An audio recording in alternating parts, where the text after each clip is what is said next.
예수님을 하나님의 독생자라고 부르느냐, 독생자라고 부르느냐, 그리고 왜 예수님을 우리의 주님, 우리의 주라고 하는가 하는 문제를 나누었죠. 예수님은 왜 독생자라고 했습니까? 독생자라는 독특한 의미가 있는데 성부 하나님과 동일한 본질이기 때문에 동일한 본질이신 아들은 예수님 뿐이기에 독생자였다. 그리고 또 하나는 피조물이 아닌 아들은 예수님 뿐이다. 피조물이 아니다. 그리고 하나님의 아들 중에 유일한 신이기에 독생자라고 붙였다. 라고 부른다라고 했습니다. 그리고 예수님을 우리 주라고 부르는데 우리 주라고 하는 이유는 예수님의 보혈의 값을 예수님께서 보혈의 값을 치르시고 우리를 죄로부터 구속해 내셨기 때문에 우리의 주님, 이제는 예수님의 소유가 된 것입니다. 그래서 우리는 이 땅을 사는 날 동안 우리의 주인이 누구인지를 분별하면서 살아야 한다라고 했습니다. 그래서 우리 인생에 늘 물어보아야 할 질문, 내 인생의 주인은 누구인가? 내 주인은 누구인가? 나는 누구의 음성을 듣고 판단하고 분별하고 있는가 하는 거였습니다. 주인이 누구인지 알지 못하면 변화무쌍하게 움직이는 상황 따라서 미혹되거나 현혹되어서 그렇게 우리는 분별력을 잃고 만다라고 했습니다. 그렇다면 이번 시간에는 동정녀 탄생에 대해서 알아보게 될 텐데요. 이 예수님께서 하나님의 독생자라는 그 표현이 독특하듯이 이 동정녀 탄생, 예수님의 동정녀 탄생도 우리의 신앙에서 매우 중요한 하나의 주제가 되는데요. 사도신경에는 예수님께서 성령으로 잉태하사 동정녀 마리아에게 나시고 라고 표현을 했습니다. 이 고백이 의미하는 바가 무엇인가? 성령으로 잉태하시고 동정녀 마리아에게 나시고. 그래서 우리에게 이 표현이 주는 유익이 무엇인가 하는 것이 오늘 말씀인데 35번이죠. 35번에 이 질문 가지고 계시면 한번 읽어보도록 하겠습니다. 시작. 그분은 성신으로 동정녀 쓰며 말로 당신은 무엇을 고백합니까? 성신으로 잉태하사 동정녀 마리아에게서 나셨으며 라는 말이 우리에게 무엇을 고백하게 하는가? 하나님의 영원한 아드님은 참되고 영원한 하나님이시며 여전히 이 하나님의 아들로 나셨어도 여전히 참되고 영원한 하나님이라고 표현을 하죠. 성신의 사역으로 동정녀 마리아에게 살과 피로부터 참된 인성을 그럼에도 취하셨습니다. 분명히 표현하고 있죠. 이 아들로 나셨음에도 불구하고 여전히 참되고 영원한 하나님의 아들이다. 그럼에도 불구하고 성령의 사역을 통해서 동정녀 마리아의 살과 피로부터 참된 사람이 되셨다. 그래서 다윗의 참된 자손이 되고 모든 일에서 그의 형제들과 같이 되셨으나 죄는 없으시다. 이렇게 말씀합니다. 여기서 우리가 주목해 볼 두 가지 표현이 있는데요.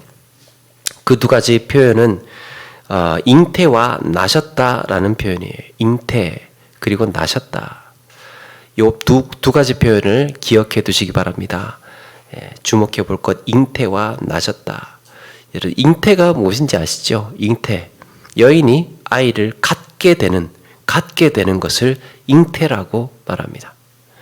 다시 말해서 태아는 세상에 존재하지 않았는데 태아가 육신으로 세상에 존재하게 된 것을 성령을 통하여서 이루어진 일, 잉태. 그리고 나셨다는 마리아를 통하여서 이루어졌습니다. 잉태는 성령을 통하여서 이루어졌고 나셨다는 마리아를 통하여서 이루어졌습니다.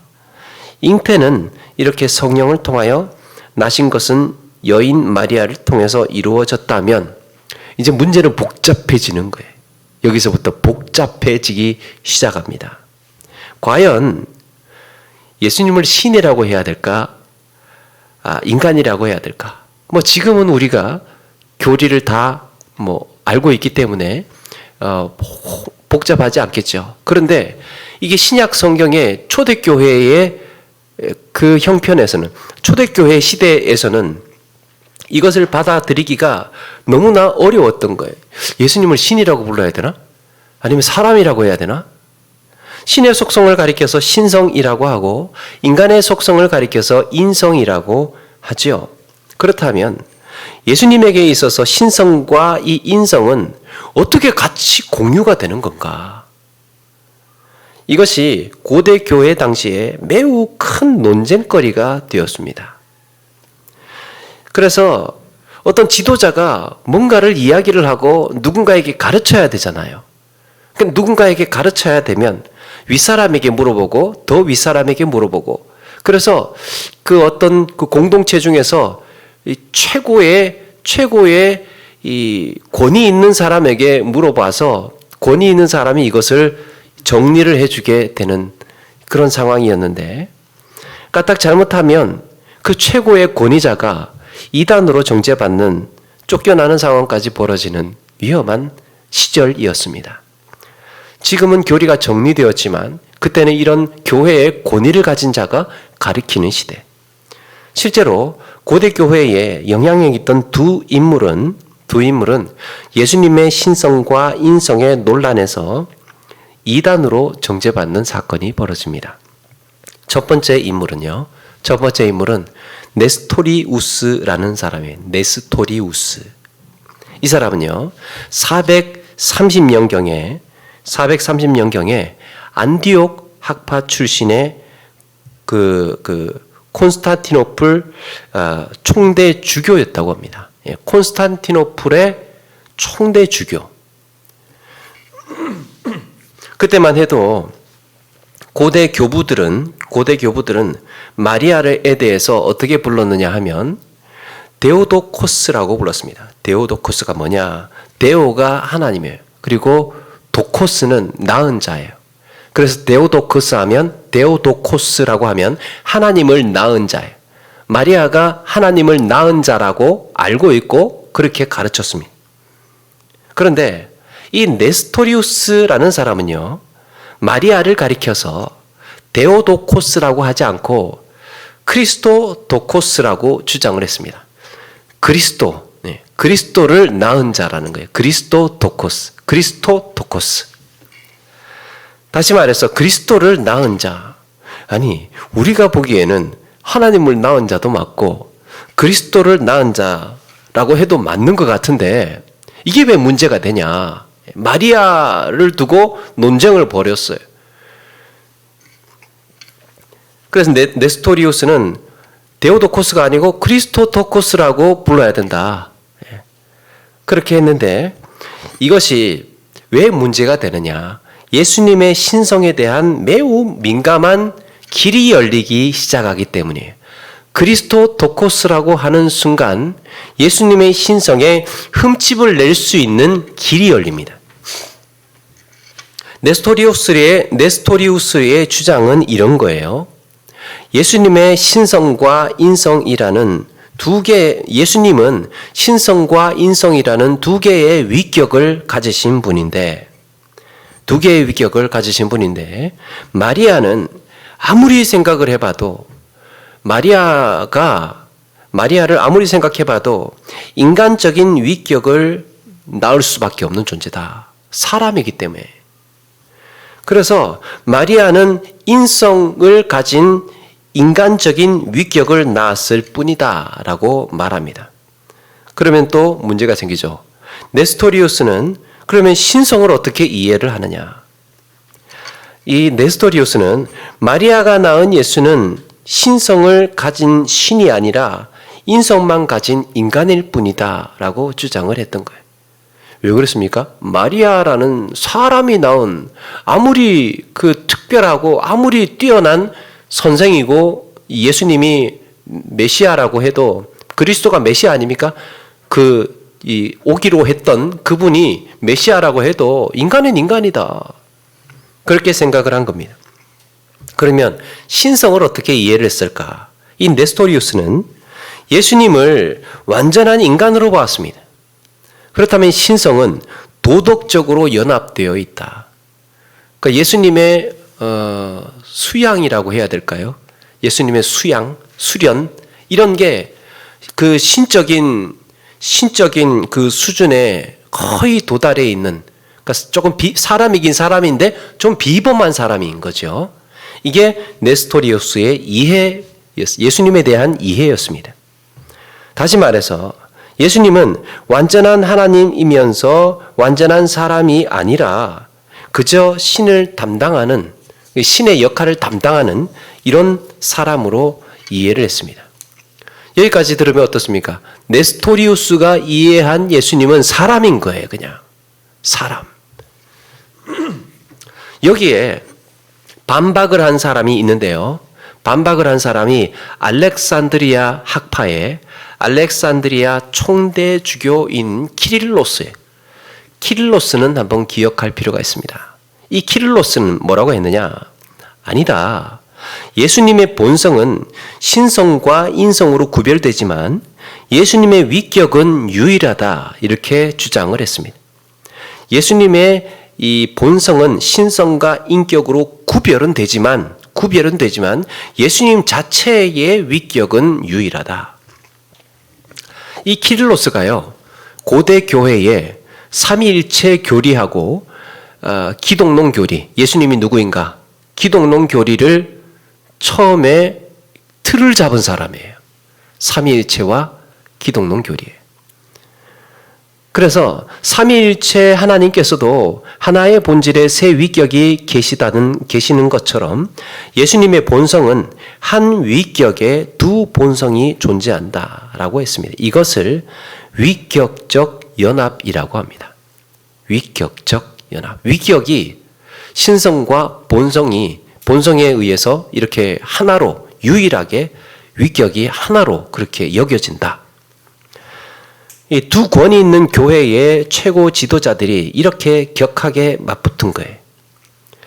안디옥이라고 한다면 아시아를 이야기합니다. 콘스탄티노플이 지금의 그 터키 그 지중해에서 흑해로 올라가는 동양과 서양을 가르는 그 중심에 있습니다. 그래서 이쪽은 서양이 되고 이쪽은 동양이 되는, 그래서 콘스탄티노플이 거의 동양의 영향을 받는, 그리고 알렉산드리아는 이집트 그 가장 위쪽에 있는 도시이기는 하지만 이 로마 교회, 로마 서방 교회, 서방과 동방에 이런 두 의견, 그러니까 양대 산맥이 충돌을 한 거예요.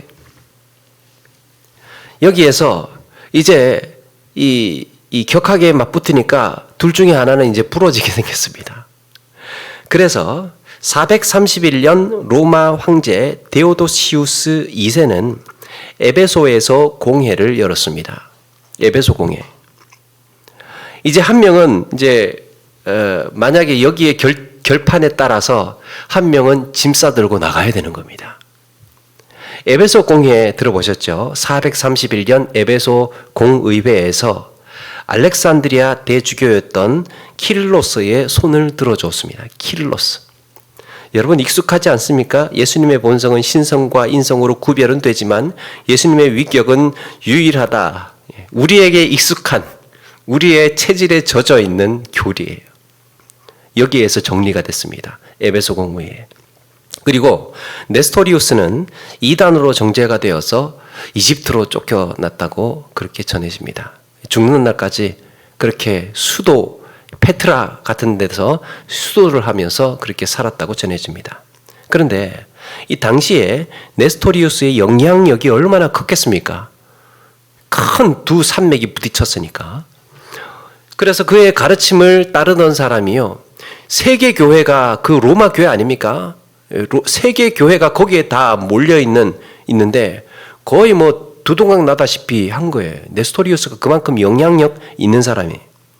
그래서 이 그를 따르는 사람이 여전히 존재를 하고, 나중에는 네스토리우스 교라고 해서 기독교와 구분해서 네스토리우스 교라고 그렇게 이름을 붙일 정도로, 그래서 이 네스토리우스를 따르는 사람을 네스토리안이라고 부릅니다. 이단이 되어버렸어요. 서방에서는 이 사람들이 발붙일 곳이 없어요. 전도도 할 수 없고 그냥 내 스토리 안으로 살아간다는 그 자체가 그 시대에는 이 박해를 받아서 견디지 못하게 되었습니다. 그래서 이들이 어디로 갔느냐?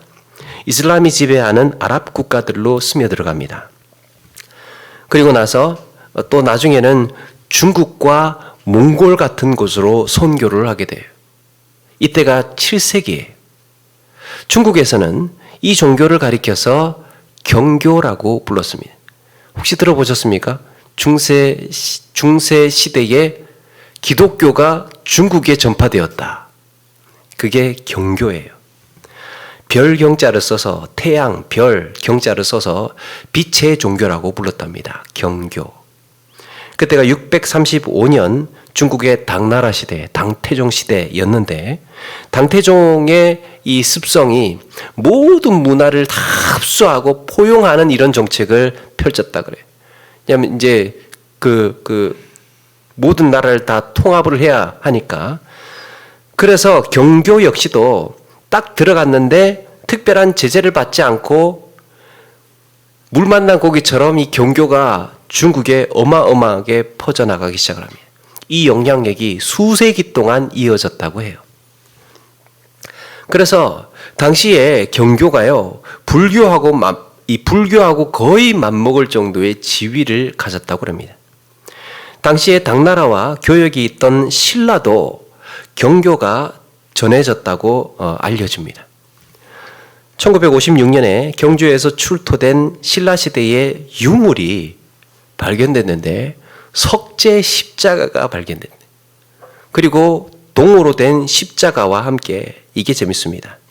마리아 관음상이 발견되었다고 합니다. 마리아 관음상. 그래서 경교의 흔적이 이 당나라를 거쳐서 아마도 신라에까지도 전해졌을 것이다. 그래서 이걸 파고 있는 이 개신교 목사님도 계셔요. 이런 유물들이 지금 그 숭실대학교 기독교 박물관에도 소장이 되어 있다고 합니다. 이런 이야기가 있고, 우리와는 크게 관련은 없는, 왜냐면 네스토리안 그 역사가 있기 때문에 이런 이제 이야기가 있고요. 그런가 하면 또 한 사람은 역시 콘스탄티노플입니다. 거기에 수도원장이었던 유티키스라는 사람이었어요. 이 유티키스는 뭐라고 했느냐? 그렇다면 예수님께서 하나의 본성이라면 신성과 인성도 하나여야 된다. 그렇지 않습니까? 예수님께서 본성이 하나라면 신성이 따로 있고 본성 따로 있고 이게 말이 되냐? 그럼 좋아. 신성도 있고 인성도 있다면 이걸 어떻게 하나로 만들 것인가? 라고 했을 때 융합될 수밖에 없다. 섞일 수밖에 없다. 혼합될 수밖에 없다. 라고 했습니다. 예를 들면 그런 거예요. 물에다가 포도주를 섞으면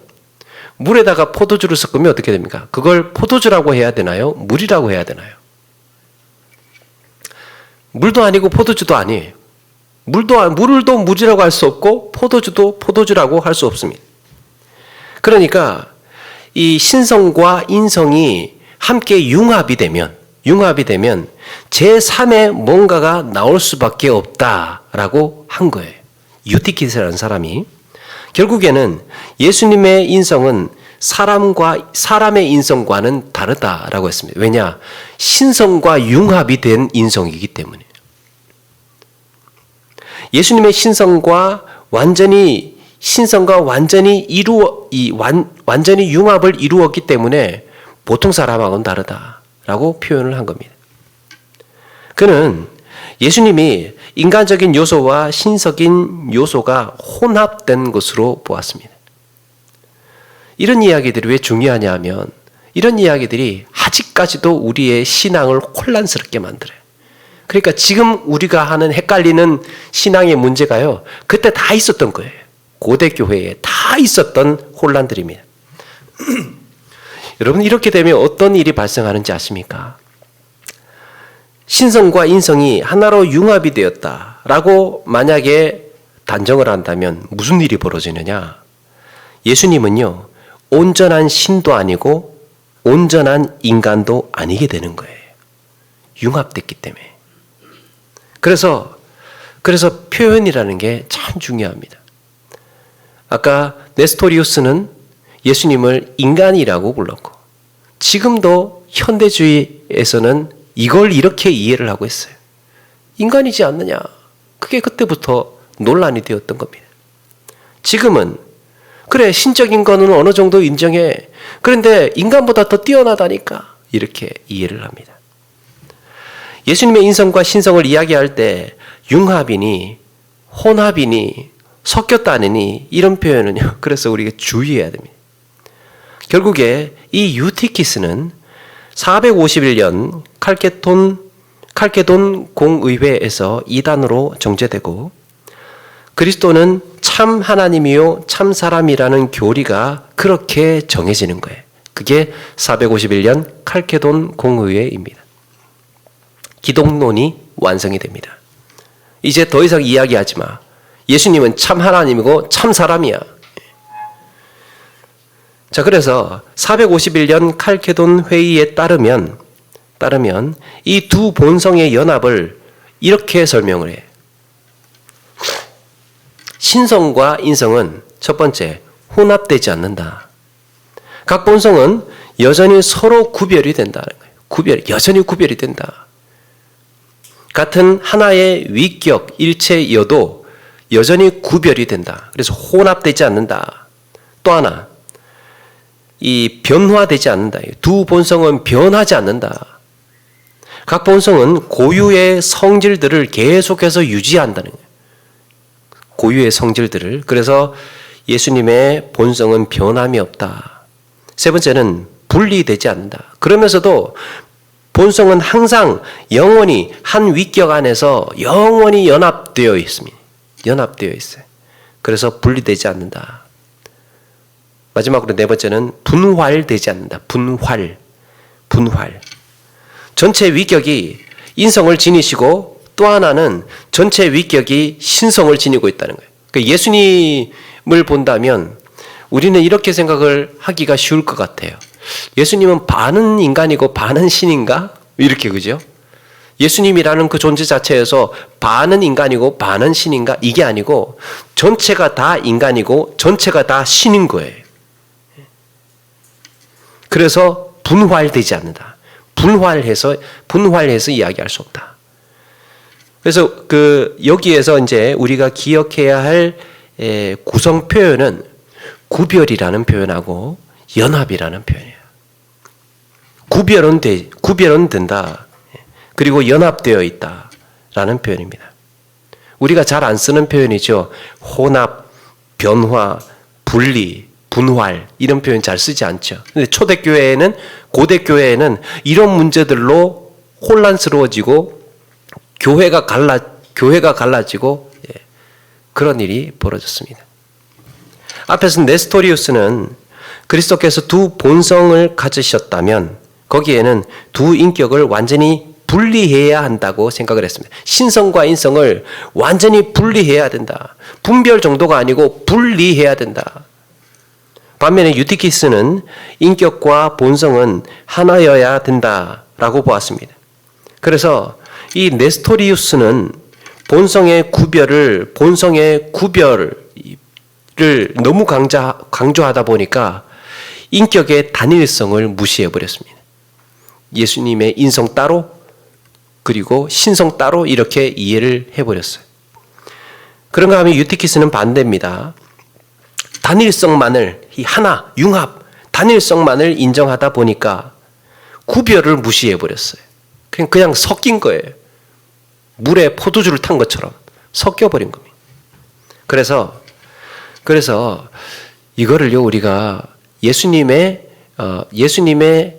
그 신성과 인성을 이해를 할 때요, 이걸 너무 논리적으로 또 너무 이성적으로 그렇게 이해하려고 자꾸 그걸 너무 치밀하게 말을 맞추어 가려고 하다 보면 하려고 하다 보면 치우치게 되어 있습니다.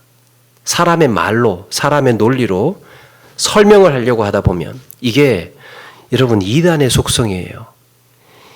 모호한 내용들을 이단은 속 시원하게 뚫어줍니다. 이건 이렇게 됐어. 딱딱 이야기를 해. 너무나 명쾌해요. 그러니까 속이 다 시원한 거예요. 그게 이단의 특성이에요. 그런데 이 인간의 말로 설명하지 못하는 거는 못한다고 해야 됩니다. 모르는 것은 모른다고 해야 돼. 그래서 우리는 그 건전한 교단에서의 신앙생활은 모호한 것들이 있어요. 확실하게 정리되지 않은 것들이 있습니다. 그거는 몰라서 그런 게 아니고 몰라서 그런 거예요. 그럴 수밖에 없는 겁니다. 모르는 것에 대해서는 모른다고 해야 되는 거예요. 완벽하게 설명되지 않습니다. 그게 삼위일체 존재와 기독론, 예수님의 신성과 인성의 문제입니다.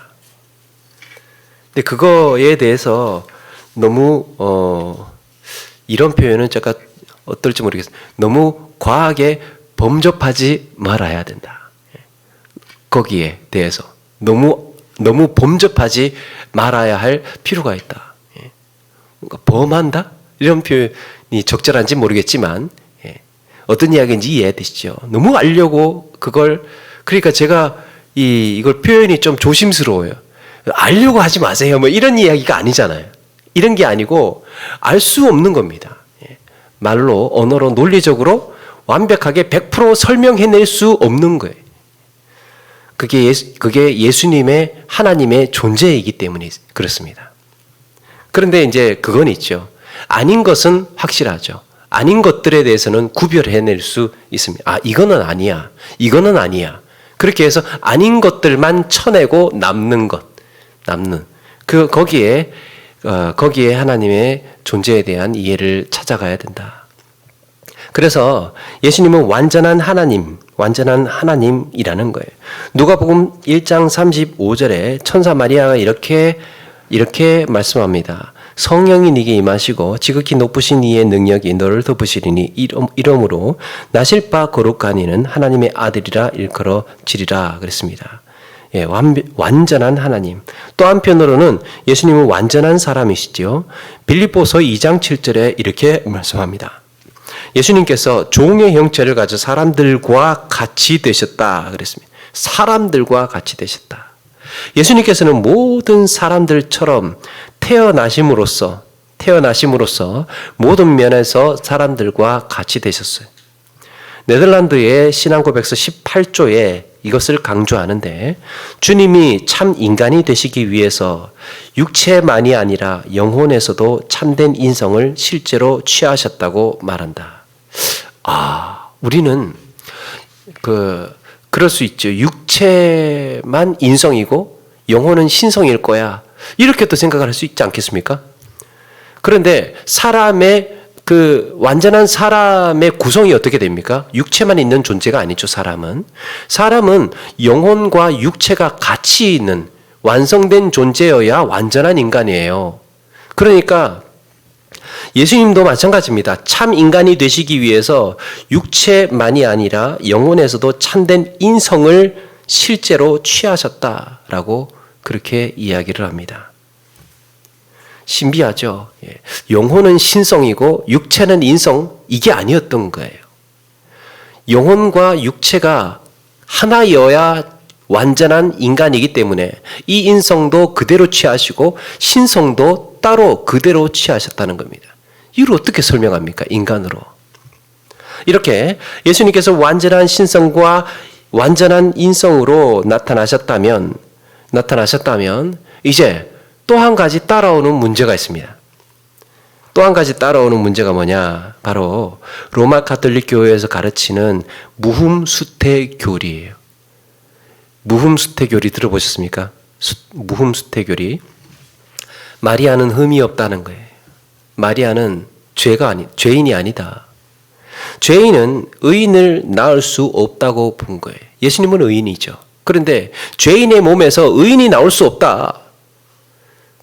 히브리서 4장 15절에 이렇게 말씀하죠. 모든 일에 우리와 똑같이 시험을 받으시니로되 죄는 없으시니라. 그러니까 분명한 것은 예수님이 죄가 없으시다는 거죠. 예수님이 죄가 없으시려면 어떻게 해야 됩니까? 마리아도 흠이 없어야 한다고 주장을 한 거예요. 마리아도 흠이 없어야 된다. 이게 무흠수태 교리예요. 그래서 결론적으로 마리아는 보통 사람들과 다른 비범한 존재가 되는 겁니다. 아까 유티키스가 이해했던 것처럼 물 반 포도주 반 이렇게 섞여가지고 하나님도 아니면서 사람도 아니면서 약간 그런 이 존재로 마리아를 이해를 했습니다. 그런데 여러분 앞에서 보았던 누가복음 1장 35절에 이렇게 말씀하지요. 지극히 높으신 이의 능력이 너를 덮으리니. 네가 누굽니까? 마리아. 마리아의 능력이 예수님이 나신 것은 마리아의 능력이 아니에요. 지극히 높으신 이가 마리아를 덮은 거예요. 예수님이 태어나는 과정에서 일시적으로 능력을 입었을 뿐이에요. 일시적으로.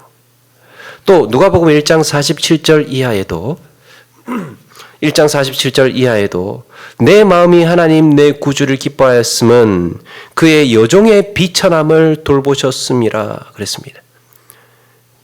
자기의 비천함을 돌보셨습니다. 마리아는 충분히 자신이 비천한 인간일 뿐임을 고백을 했습니다. 나는 100% 완전한 인간이다라고 성경에서 이미 고백을 했습니다. 마리아 본인 스스로가 인간이라고 하는데 왜 자꾸 아니라고 우기냔 말이에요.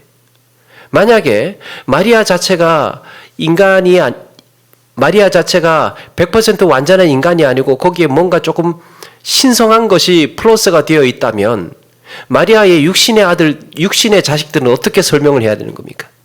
그 자식들은 그럼 약간 예수님만큼은 아니지만 조금 마리아의 이 영향을 받아서 조금 신성하다고 해야 됩니까? 아니잖아요. 그래서 마리아 역시 여느 사람과 다를 바 없는 죄인입니다. 여느 사람과 다를 바 없는 죄인. 그런데 마리아를 죄인이라고 이야기를 하니까 또 문제가 생겨요. 마리아가 죄인이라고 하니까 그러면 예수님도 죄인이라고 할 수 있는 거 아닌가? 마리아가 죄인인데 죄인의 몸에서 낳은 자식이 예수님도 죄인이라고 부를 수 있는 거 아닌가? 이런 주장할 수 있지 않겠습니까? 이거는 죄의 전가 문제입니다. 죄의 전가. 죄의 전가는 아까 기억하시라고 했던 잉태와 나셨다의 문제. 그 죄의 전가는 마리아를 통해서 나셨다에서 죄가 전가되는 게 아니에요. 나셨다라는 것에서 죄가 전가되는 게 아니고 아담의 후손으로 잉태되었다라는 점에서 전가가 됩니다. 맞습니까? 아담의 후손, 아담의 육체의 씨로부터 그렇게 이어지는 것을 통하여서 죄가 전가가 됩니다. 그러니까 잉태를 통하여서 만약에 뭔가 전가가 된다면 전가가 되는 거예요. 그런데 예수님은 어떻습니까? 아담의 후손으로 잉태되신 것이 아니라 성령으로 잉태되셨습니다. 그래서 마리아가 동정녀라는 사실이 매우 중요합니다. 마리아가 처녀라는 사실이 매우 중요해요. 정리하자면 예수님은 완전한 하나님이시며 완전한 인간이시다. 이것은 논리적으로 이성적으로 완벽하게 설명되지는 않으나 성경에서 신성과 인성을 이렇게 분명히 말씀하고 있습니다. 예수님께서 여자의 몸에서 나셨으나 다른 인간과 같이 죄는 없으시다. 죄가 없으시다라는 것이 또 하나의 포인트예요. 동정녀 탄생으로 성령으로 잉태되셨고 동정녀 마리아로 인하여서 나시게 됨으로 말미암아 죄가 없으신 참 인간이 되셨던 거예요. 이게 우리의 고백입니다. 이것을 제가 방금 말씀드린 이것을 조금 뒤집어서 생각을 해보면 여러분 오히려 마리아는요 절대적으로 사람이어야 됩니다. 마리아는 완전한 사람이어야 돼요. 이유가 뭐냐? 마리아가 연약한 육신과 영혼을 가진 완전한 사람이어야 예수님께서도 완전한 사람이라는 신학적인 근거가 생깁니다. 마리아가 신성을 강조하기 위해서 이런 예수님 어떻게 마리아가 날 수 있어? 마리아는 특별한 존재여야 돼. 이렇게 해버리는 순간 예수님은 완전한 사람일 수가 없는 거예요. 성령으로 잉태되셨고 성령보다 못하지만 약간 신성한 존재로 나셨다면 거기에서 나신 예수님은 완전한 사람일 수가 없는 거예요. 물론 완전한 사람으로 나실 수 있죠. 하나님께서 그렇게 하시겠다고 한다면. 그런데 그걸 받아들이는 우리 인간의 이해로는 이게 납득이 어려운 것이 되는 거죠. 그래서 마리아는 전형적인 완벽한 사람이어야 예수님께서 완전한 사람이라는 신학적인 근거를 갖게 된다. 이게 중요합니다. 마리아 이렇게 막 띄우고 마리아 이렇게 하는 거는 별로 좋지 않은 태도예요. 왜냐? 예수님이 완전한 사람이시여야 때기 때문입니다. 36번. 그리스도의 거룩한 잉태와 탄생은 당신에게 어떤 유익이 됩니까? 예수님의 이런 동정녀 탄생이 우리에게 어떤 유익이 되느냐? 답을 한번 읽어볼까요? 시작. 잉태되고 출생할 때부터 가지고 있는 내 죄를 그의 순결함과 온전한 거룩함으로 하나님 앞에서 가려줍니다. 이 가려줍니다라는 표현. 예수님께서 완전한 사람으로 오셨다는 것이 우리에게 어떤 유익을 주는 건가? 예수님의 성육신으로 인해서 얻게 되는 유익은 하나님 앞에서 태어나면서부터 가지고 있는 우리의 죄가 가려지는 역할을 해줍니다. 가려준다. 우리는 죄를 가지고 태어났어요. 그런데 중보자이신 예수님께서 하나님과 죄인들 사이에서 그들의 죄를 덮어주시고 거두어 가셨어요. 우리의 죄를 거두어 가셨어요.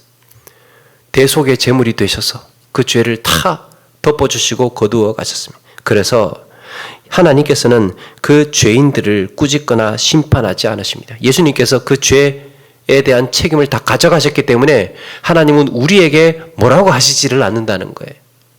너의 죄 막 이러면서 하나님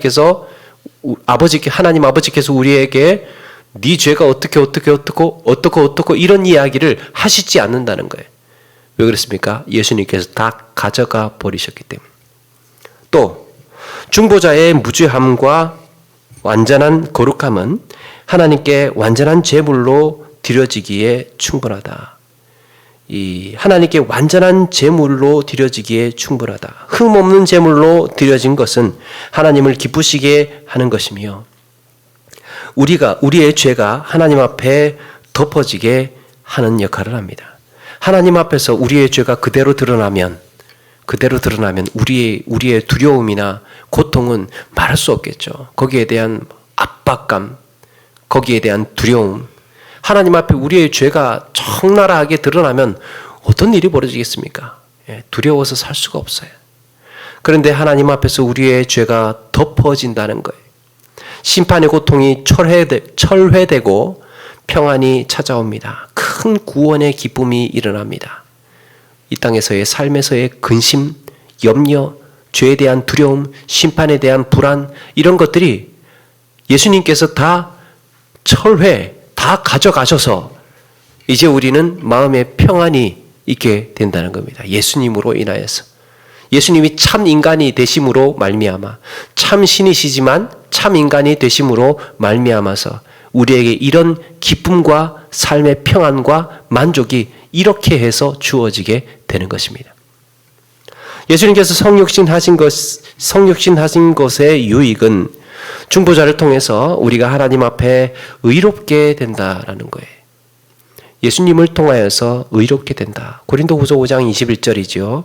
하나님이 죄를 알지도 못하신 이를 우리를 대신하여 죄로 삼으신 것은 우리로 하여금 그 안에서 하나님의 의가 되게 하려 하심이라. 우리를 보내신 이유는 하나님의 의가 되게 하시기 위해서. 예수 그리스도를 믿음으로 우리는 의롭게 될 수 있습니다. 이런 예수님의 성육신은 구약의 수많은 하나님의 사람들이 간절히 바라보았던 이야기입니다. 예수님의 성육신 이후에 우리가 태어났다는 것이 얼마나 그래서 감사한 일인지 모릅니다. 성육신 시대 이후에 우리가 태어났다는 것은 참 우리에게 복이에요. 무엇보다도 예수님께서 잉태되고 출산할 때부터 가지고 있던 나의 죄를 가려주셨다라는 말씀이 은혜가 되는데요. 우리 주님도 여러분 우리와 동일하게 성령으로 잉태되셨으나 그래도 잉태되셨죠. 잉태되시고 나셨습니다. 유아기를 거치셨고 유년기를 거치시고 청소년기를 거치면서 자라나셨습니다.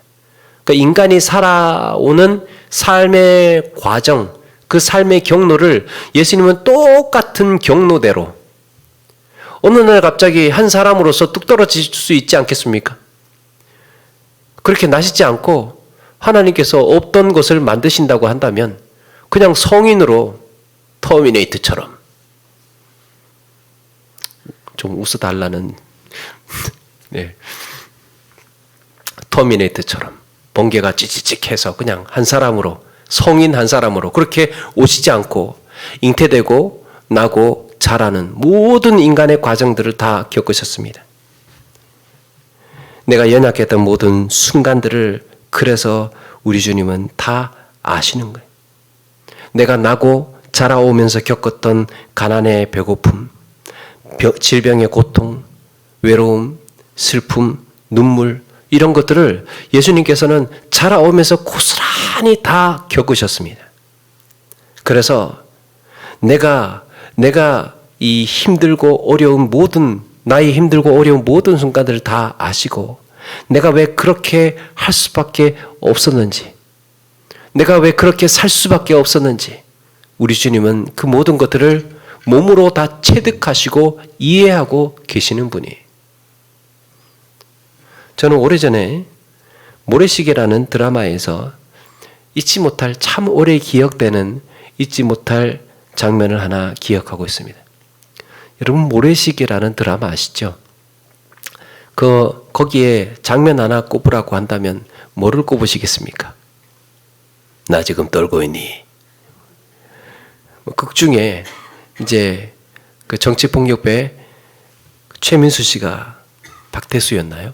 최민수 씨가 붙잡혀서 재판을 받게 되는데 그때 어릴 적부터 절친한 친구였던 강우석 검사가 너 이렇게 되면 사형될지도 몰라. 나는 그래서 도저히 너를 구형할 수가 없다.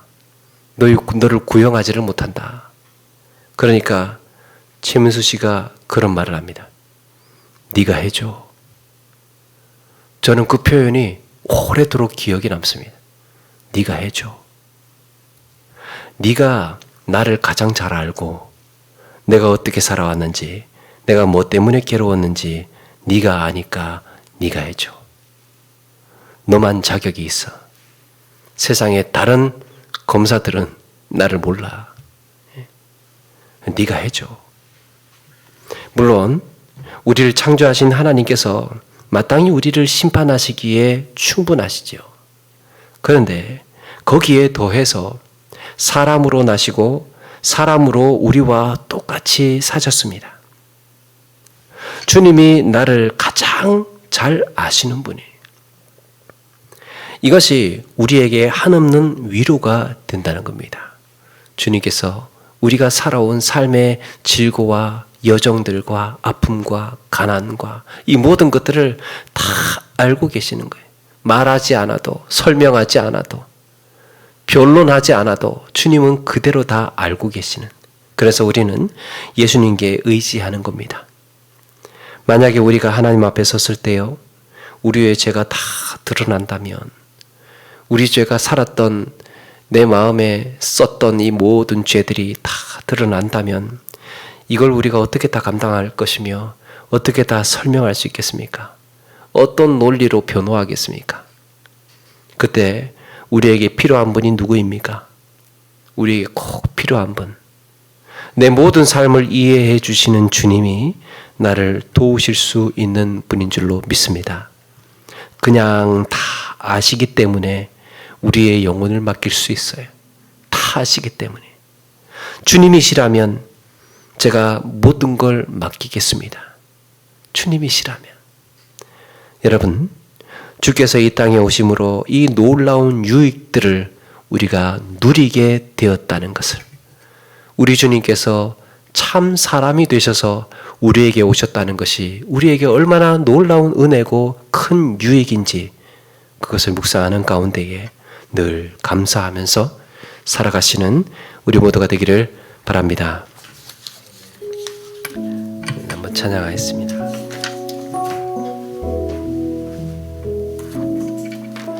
우리